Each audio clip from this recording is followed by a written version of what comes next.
শুক্রবার খুলনা ও সিলেট শহরের কয়েকটি এলাকায় পুলিশের সাথে বিক্ষোভকারীদের সংঘর্ষ হয়েছে।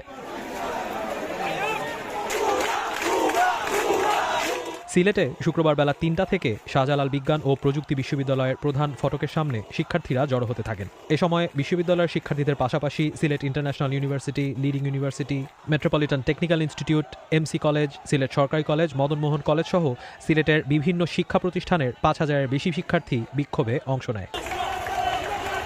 শিক্ষার্থীদের পাশাপাশি অভিভাবকদেরও মিছিলে অংশ নিতে দেখা যায়।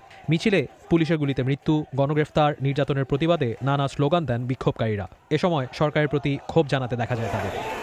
পরে গণমিছিলটি বিশ্ববিদ্যালয়ের প্রধান ফটক থেকে সিলেটের মাউন্ট এডোরা হাসপাতালের সামনে গেলে পুলিশ পেছন থেকে টিয়ার গ্যাস, সাউন্ড গ্রেনেড ও রাবার বুলেট নিক্ষেপ করে শিক্ষার্থীদের ছত্রভঙ্গ করে দেয়। এ সময় শিক্ষার্থীরাও ইট পাটকেল নিক্ষেপ করে। তাদের অনেকের হাতেই ছিল লাঠিসোঁটা।